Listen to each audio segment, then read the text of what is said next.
Bom dia, boa tarde, boa noite para todos aqueles que estão nos ouvindo nesse momento e para aqueles que vão nos ouvir amanhã ou daqui a 1000 anos, sei lá. Bom, meu nome é Rodolfo Braga e estou aqui varrendo a história da filosofia. Desde abril, todos os dias estou fazendo lives, todos os dias. Quer dizer, na semana passada e na anterior não, porque eu estava com Covid, eu estava mal pra caraca, e aí eu não fiz. Mas desde abril estou fazendo live todos os dias e voltei essa semana, porque essa semana eu me senti um pouco melhor e agora já estou até bem, graças a Deus. Mas eu estava fazendo live todos os dias e agora voltei todos os dias fazendo live também sobre a história da filosofia. Na verdade é sobre aquilo que eu chamo de introdução ao que há de essencial na história da filosofia.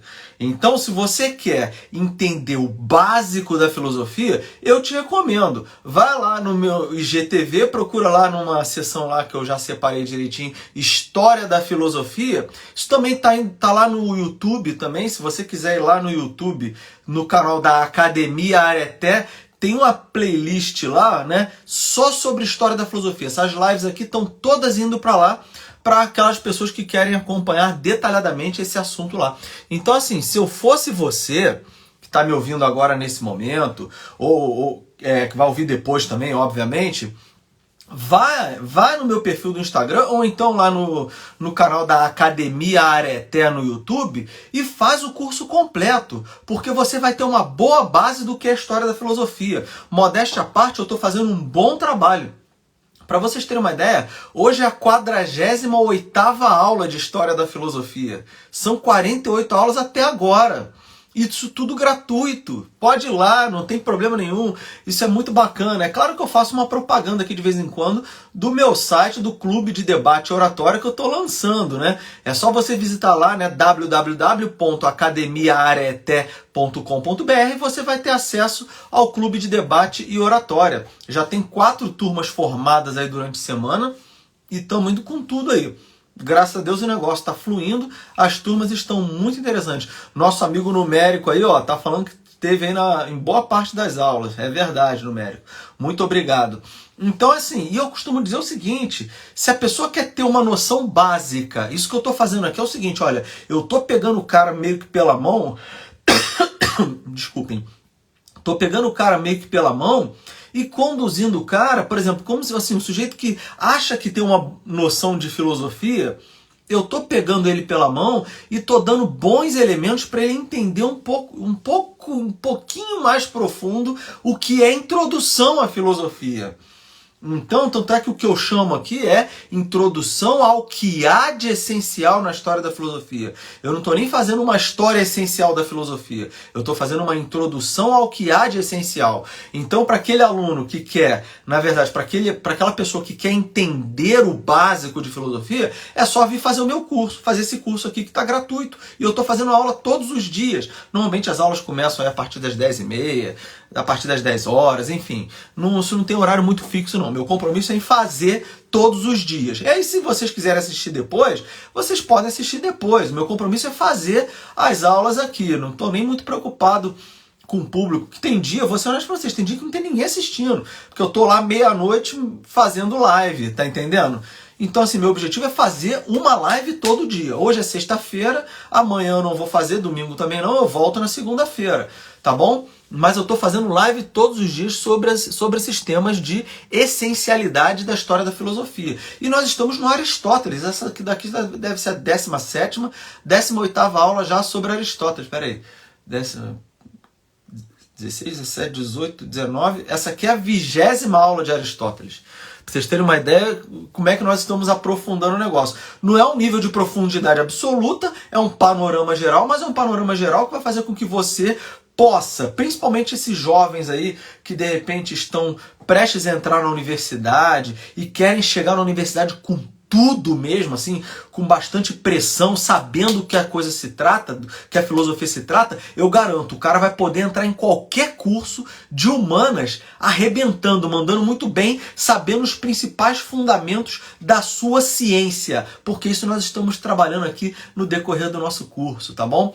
E não só na área de humanas, o cara que, por exemplo, for para a área de física, por exemplo, nós estamos fazendo aqui também algumas inserções na área da física também, para os alunos que vão para a área das ciências, vamos chamar assim, das ciências naturais, tá bom? Então, fica ligado aí também, tá? Pessoal que vai para biologia, pessoal que vai para química também, tá bom? Então se liga aí no nosso curso aí, se você quer ter uma densidade de conhecimento. Bom, chega de blá blá blá aqui e vamos ao nosso tema de hoje, porque nós vamos falar de 2 temas hoje rapidamente. Vamos falar sobre o conhecimento imediato, vamos falar também sobre os princípios da demonstração. Mas antes de falar isso, do conhecimento imediato, eu quero que vocês entendam por que nós vamos falar sobre ele. Porque na aula de ontem, nós falamos especificamente sobre o silogismo científico. E do que se trata o silogismo científico? Rapidamente, eu sei que você pode na live de ontem, eu até recomendo que você vá, para poder entender detalhadamente, um pouco mais detalhadamente esse assunto, mas ele é basicamente o seguinte, olha, se você quer a verdade de uma conclusão, você tem que ter premissas verdadeiras. A questão é, quando eu digo, todo homem é mortal, Sócrates é homem, né? Ou então, se todo homem é mortal e se Sócrates é homem, qual é a conclusão? A conclusão é que Sócrates é mortal. Então, todo homem é mortal, Sócrates é homem, Sócrates é mortal. A questão é, se eu tenho premissas, todo homem é mortal e Sócrates todo homem é mortal e Sócrates é homem, são premissas. Se essas premissas são verdadeiras, a conclusão necessariamente vai ser verdadeira. E vai decorrer das premissas, ou seja, eu tenho os antecedentes e a consequência. A consequência ela surge necessariamente dos antecedentes. Isso nós estamos falando aí direto essa semana, estamos tratando direto esse assunto essa semana. E aí a questão é a seguinte, a pergunta é, por que eu posso dizer que todo homem é mortal e saber que isso é verdade? Essa é a pergunta. Por que isso é verdade? Não é?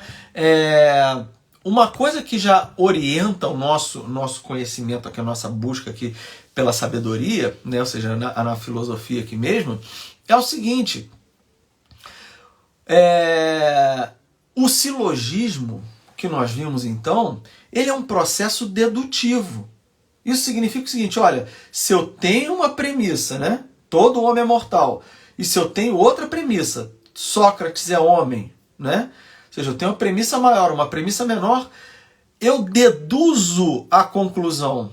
Eu tiro necessariamente a conclusão daquilo dali. Agora a questão é, mas como é que eu posso ter certeza de que a premissa maior é verdadeira? Ou seja, todo homem é mortal. Como é que eu sei que isso é verdade? Como é que eu sei que, por exemplo, Sócrates é homem é verdade também? Tá bom? Para eu poder chegar na conclusão de que Sócrates é mortal. Essa é a pergunta. Como é que eu sei da verdade, da veracidade das premissas? Então a pergunta é a seguinte. Como é então que eu capto as premissas? Como é que eu capto, por exemplo, que todo homem, o que eu capto de homem e o que eu capto da mortalidade? Quando eu olho para Sócrates, o que eu capto de Sócrates e por que eu capto que Sócrates é homem? Estão entendendo? Então, eu tenho, num ato humano, vamos dizer assim, a capacidade de captar essas coisas. E Aristóteles diz que existem 2 processos possíveis no conhecimento para que nós possamos saber que as premissas são verdadeiras. O primeiro deles é a indução e o segundo é a intuição. Indução e intuição. São 2 coisas distintas aqui, mas muito parecidas e interligadas. O que seria a indução? A indução é você ter, por exemplo, contato com a singularidade da realidade, vamos dizer assim, ou seja, você tem contato com coisas particulares e dessas coisas particulares você extrai um conhecimento geral, universal. Vou dar um exemplo aqui para vocês. Imaginem que eu veja, por exemplo, um cisne negro. depois branco, né? Depois eu vejo outro cisne branco, depois eu vejo outro cisne branco, depois eu vejo outro cisne branco, depois eu vejo outro cisne branco. Ora, eu estou começando a só ver cisnes brancos, daqui a pouco eu afirmo o seguinte, olha, só há cisnes brancos. É claro que a indução ela tem um processo de falha, não é plenamente porque pode existir cisne negro e eles existem, eu posso encontrá-los, né? Assim, e perceber que nem todo cisne é branco. Ou então, quer ver um outro exemplo? Imaginem que eu vá, sei lá no Leme, no Rio de Janeiro. Aqui na cidade do Rio de Janeiro tem as praias ali, né? Tem a primeira praia lá, que é a Praia do Leme, depois eu vou para a Praia de Copacabana, depois eu vou para Ipanema, depois eu vou para o Leblon, aí vou, sei lá, para São Conrado, até lá em Grumari. Eu vou sempre na linha do mar ali e eu faço a experiência lá no Leme, em Copacabana, Ipanema, etc. Faço a seguinte experiência. Eu pego um balde de água, né, uma panela de água e fervo.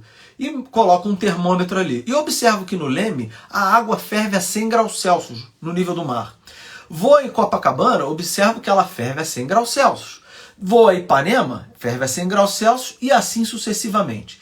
Qual é a lei que eu vou extrair daí? Ou seja, eu tenho casos particulares e vou extrair uma lei universal. Que lei universal é essa? A água, ao nível do mar, ferve a 100 graus Celsius. Ou seja, isso é indução. Indução, a palavra indução, né, vem do latim, na língua portuguesa vem do latim, que é inducere. In é dentro, ducere é conduzir, ou seja, você conduz para dentro. Conduzir para dentro em que sentido, pessoal? Só para vocês entenderem. Quando eu olho a experiência, né, quando eu faço a experiência lá particular, lá no Leme, ou em Copacabana, ou em Ipanema, ou nos outros lugares ali ao nível do mar, pessoal, fazendo esse experimento, eu estou vendo algo externo. Agora, inducere é o quê? É ir para dentro. Ir para dentro é ir para a essência da coisa. Então, eu vou para dentro desse experimento aqui, desse, e percebo que todos eles têm algo em comum. Apesar de serem experimentos distintos, eles têm algo em comum na essência. Ou seja, existe algo de universal que os une. Isso nós chamamos de indução. Ou seja, eu vou para dentro, né? Eu vou para dentro de algo que é a essência, que expressa algo da universalidade daquele experimento ali que é particular. Então vejam bem, o particular está ali no sínulo. Quem vem acompanhando as nossas aulas sabe o que é o sínulo. Então veja, o particular está no sínulo. O universal é a captação da essência. Por isso a indução é a captação do universal a partir dos particulares. E vamos falar a verdade. A nossa experiência mais imediata, ela ocorre com as coisas particulares. Então, quando eu vejo lá na Praia do Leme, Copacabana, Ipanema, Leblon e por aí vai até Grumari, inclusive o Felipe Lisboa, amigo meu, tá aí assistindo aí. Uma vez nós tocamos num casamento lá no final de Grumari, tá lembrado, Felipe? Aquele casamento que o cara, né, só contando uma historinha que o Felipe tá aí, um amigão meu, e até com saudade de você, rapaz. Tô prestes a marcar um negócio pra gente sair aí, pra gente se encontrar, tomar um café na rua.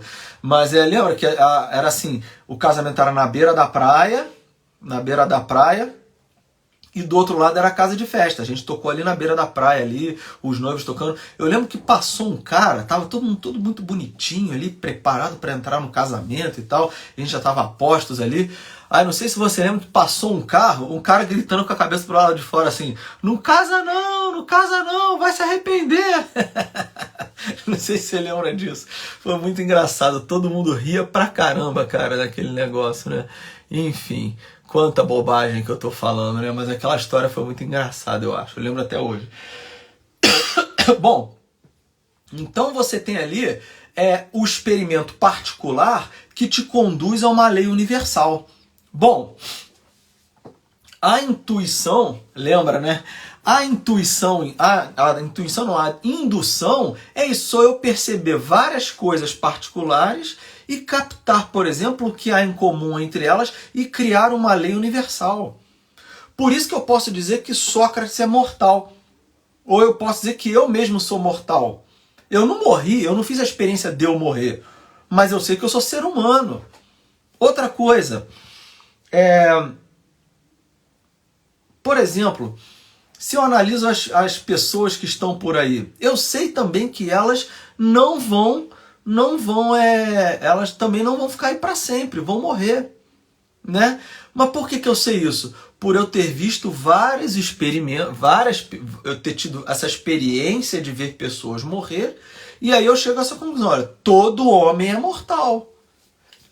Todo homem é mortal, mas essa conclusão, presta atenção, eu chego por indução. Essa regra universal que eu criei, todo homem é mortal, eu cheguei por indução. Mas veja, a própria indução, agora isso aqui é muito importante, a própria indução, ela está fundamentada na intuição. Isso que é o mais interessante. A intuição é uma visão imediata, captação imediata da coisa. Isso é intuição. Muita gente acha que intuição é, estou sentindo uma intuição de que a pessoa amada vai vir hoje. Isso não é intuição não, isso é premonição barata. Não é assim? Estou com a intuição de que eu vou ter sorte no jogo, azar no amor. Dane-se, isso é premonição, isso não é intuição. Intuição em filosofia, intuição é intuire. Intuire. Intus em latim é aumentativo de in, que é dentro, né? In é dentro. Intus é como se fosse mais dentro. E íntimos seria o superlativo, né? Seria o dentríssimo, né? Assim, só que a gente não tem dentríssimo em português, né? Mas é como se fosse o superlativo. Então, intus é o aumentativo, é como se fosse mais dentro. E intus ire, intuir. Intuir é ir para mais dentro da coisa. Então, vejam bem, quando eu vejo essa caneta, desculpa, o exemplo é sempre a caneta, os exemplos são sempre as coisas que estão aqui. Eu nem mostro porque está meio bagunçado aqui hoje, mas, em geral, o que eu tenho aqui de intuição quando eu olho para essa caneta? É a visão imediata da essência do que essa caneta é. Isso que é o barato. Então, quando eu olho para uma pessoa, numa experiência ali, que eu vejo que a pessoa morreu, eu estou intuindo aquilo dali. Ou seja, eu estou captando imediatamente aquilo que está ali. Ou seja, a intuição é a capacidade de nós captarmos os primeiros princípios, as leis mais íntimas das coisas. Quando eu olho essa caneta aqui, eu intuo o que ela é. E aí, por exemplo, se eu escrevo aqui com a caneta, estou escrevendo, depois eu pego outro. Então, olha só, estou captando, estou intuindo que a caneta serve para escrever. Depois eu pego outra caneta e escrevo também. Pego outra caneta e escrevo. Eu estou fazendo esse processo de intuição. Estou intuindo isso, ou seja, estou captando o que uma caneta faz. Agora, se eu vou transformar isso em lei, ou seja, eu vi várias canetas aqui escrevendo, eu posso criar isso numa lei universal. Que lei universal é essa? Todas as canetas servem para escrever. Isso aqui, então, é indução. A intuição é a captação imediata da essência, dos primeiros princípios que estão ali na realidade. Então, vejam, existem esses dois modos de nós conhecermos as coisas da realidade. O primeiro, então, seria a intuição, vamos dizer assim, a intuição, que é o que garante a captação da essência, e a indução, que é o que me garante o quê? A chegada a leis universais. É isso que garante aquilo que nós falamos na aula de ontem.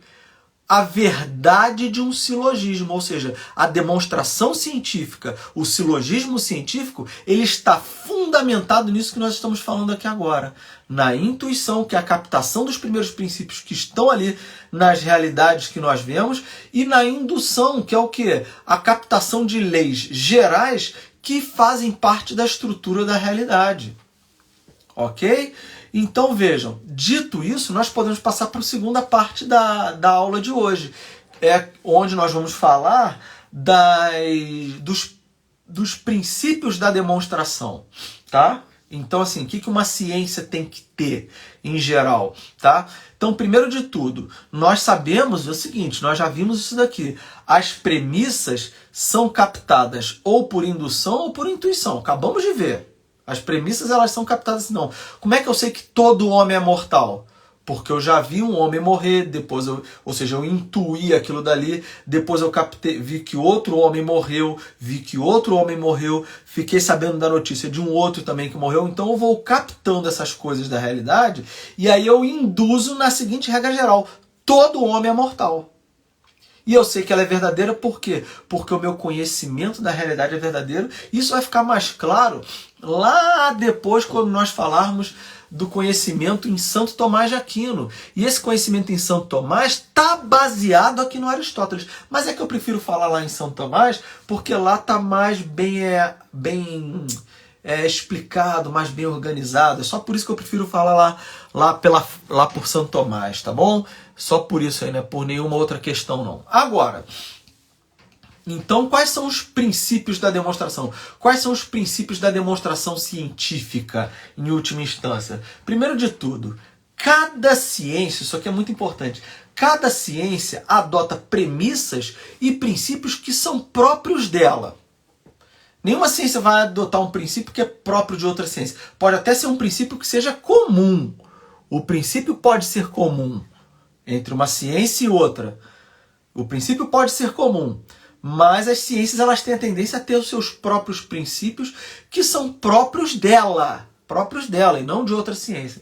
Então, olha só, veja bem, uma ciência, vamos ter 3 pontos aqui importantes para nós analisarmos. O primeiro ponto aqui importante: a ciência tem que admitir a existência do objeto sobre o qual ela vai se debruçar. Então, veja, por exemplo, isso aí Aristóteles chama de objeto-gênero. Objeto-gênero, ou seja, aquele objeto mais geral que uma ciência vai se debruçar sobre ele. Por exemplo, a teologia vai ter o objeto Deus para estudar. O objeto da teologia é Deus, né? Mas veja, existe a teologia dentro da filosofia, que também vai ter Deus como objeto.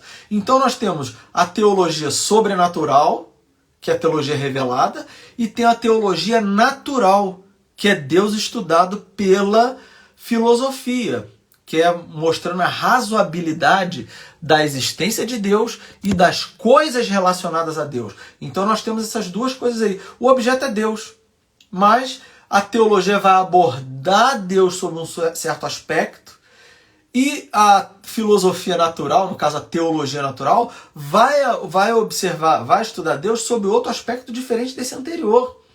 Então a teologia sobrenatural, também chamada pelos teólogos, olha só que nome interessante, teologia descendente. Descendente por quê? Porque ela parte do pressuposto de que Deus revela determinadas coisas para o homem e o homem vai estudar essas coisas, racionalmente essas coisas que Deus revelou.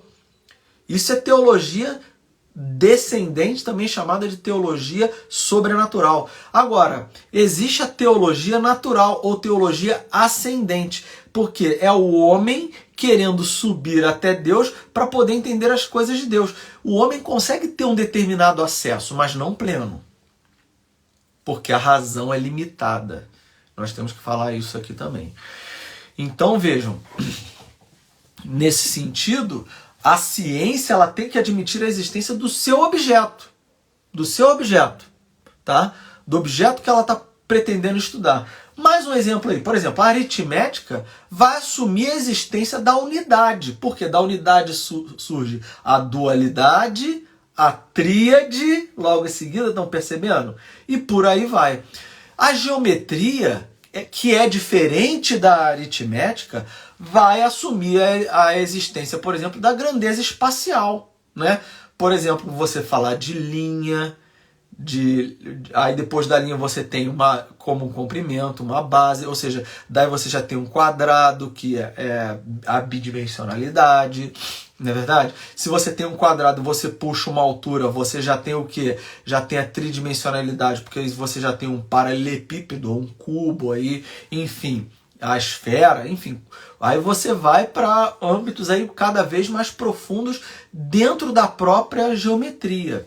Tá? Então a aritmética ela assume a existência da unidade, assim como a geometria assume a existência da espacialidade, da grandeza espacial, tá bom? Então cada ciência também, presta atenção, vai definir o seu objeto.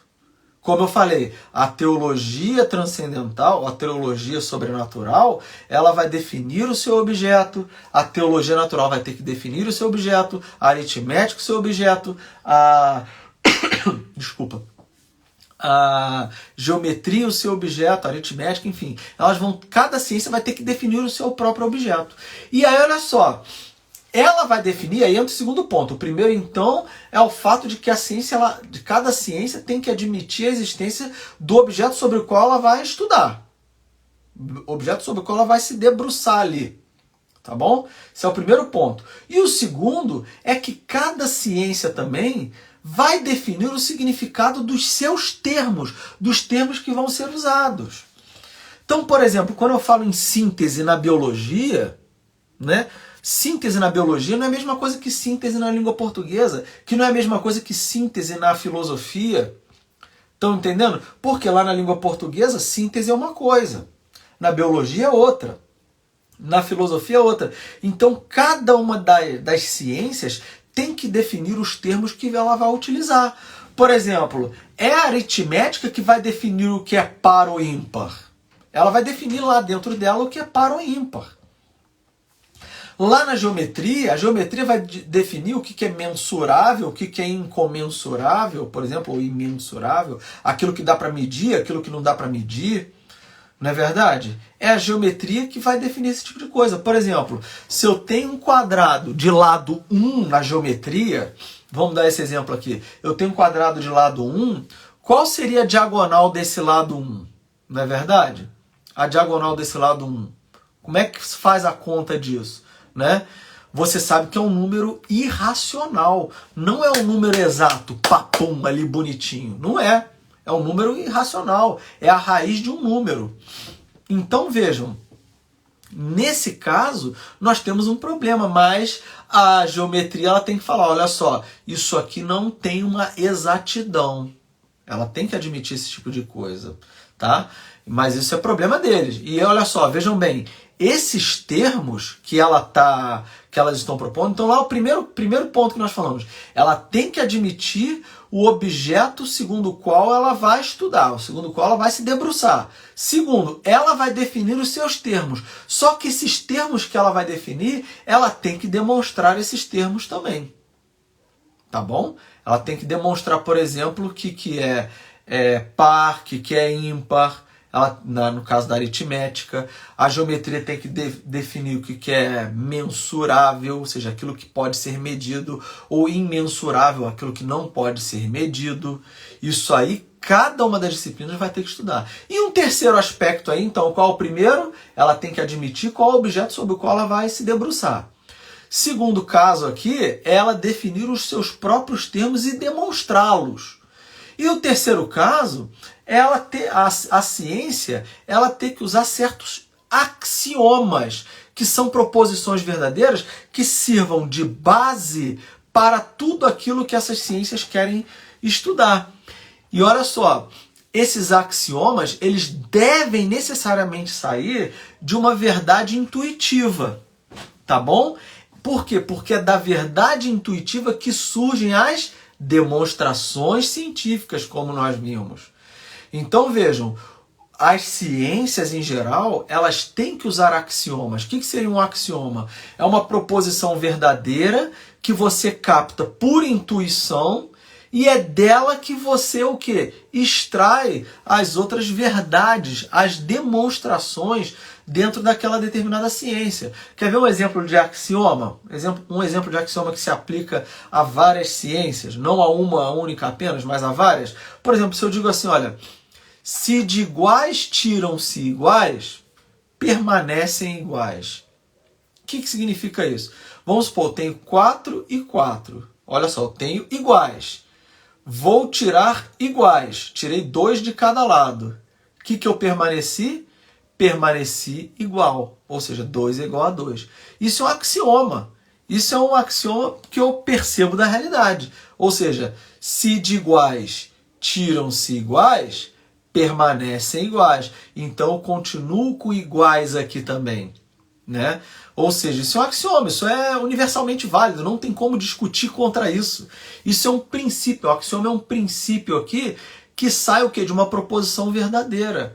E isso é uma proposição verdadeira que eu intuo da realidade. Ou seja, se eu tenho 4 unidades aqui, ou seja, na realidade eu tenho 4 unidades, e tiro iguais, é óbvio que eu vou ficar com iguais, né? Se eu tenho 4, tiro 2 de cada lado, tem 4 de um lado, 4 do outro. Ou seja, eu tenho iguais. Agora eu tiro iguais, ou seja, tiro 2 de um lado e 2 do outro. Necessariamente eu vou ficar com 2 de cada lado. Então, assim, esse é um axioma. Isso é um axioma, ou seja, é uma proposição verdadeira que sai da onde? De uma intuição, de uma verdade intuitiva. Ou seja, eu captei isso ao ver isso daqui e já captei a regra geral. Isso aí vai ser universalmente válido. Isso é válido em qualquer situação. Agora, há axiomas que são comuns a 1, 2, 3 ciências ali. Só que existem axiomas, isso aqui que é o legal. Há axiomas que são comuns a todas as ciências. Há axiomas que são comuns a todas as ciências. Agora, quais são esses axiomas? São os axiomas fundamentais que todas as ciências utilizam, sem exceção. Ou seja, são as leis mais fundamentais de todas. Que leis são essas? Primeira, o princípio de não contradição. O que ele diz? Ele diz que nada pode ser e não ser ao mesmo tempo sob o mesmo aspecto. Depois nós podemos até comentar sobre isso. Podemos até comentar mais lá na frente, até se vocês quiserem, ou podemos comentar nas próximas aulas aí também. E o princípio do terceiro excluído. O que seria o princípio do terceiro excluído? O princípio do terceiro excluído é o seguinte, olha só. O que é o terceiro? Há o ser e o não ser. Não existe um meio termo entre ser e não ser. Ou é ou não é. O terceiro, que seria o ser não ser, ele está excluído. Não é possível. Então, no fundo, o princípio do terceiro excluído, ele nada mais é do que o princípio de não contradição.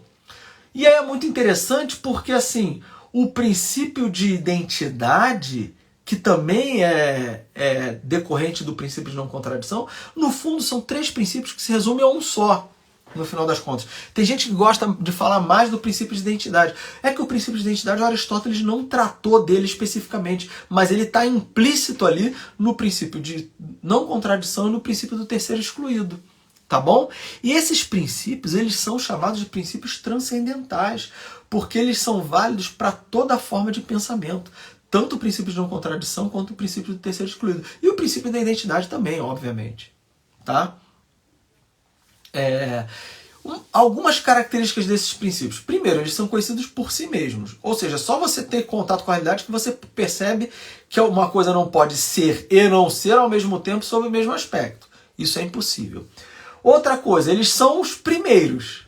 São os primeiros por quê? Porque é dele que surgem todos os outros. E mais, eles são indemonstráveis. São indemonstráveis porque você constata esses princípios, o de não contradição, do terceiro excluído de identidade, você constata esses princípios só de olhar para a realidade. Você, quando olha para isso aqui que está na minha mão, que é uma caneta, você já sabe que isso aqui não é um hipopótamo, ou seja, é caneta, não é hipopótamo. Ser caneta é diferente de não ser caneta, né? Que é ser hipopótamo, no caso aí. Então, essas duas coisas, eles são indemonstráveis por quê? Porque toda demonstração pressupõe esses princípios. Então você não tem como demonstrar aquilo que já está implícito nas próprias demonstrações. Ou seja, eles são autoevidentes. Eles são, por si mesmos, eles já se mostram quando você olha para a realidade. O simples fato de você captar a realidade, você já está captando esses princípios primeiros. Esses primeiros princípios. Desculpa.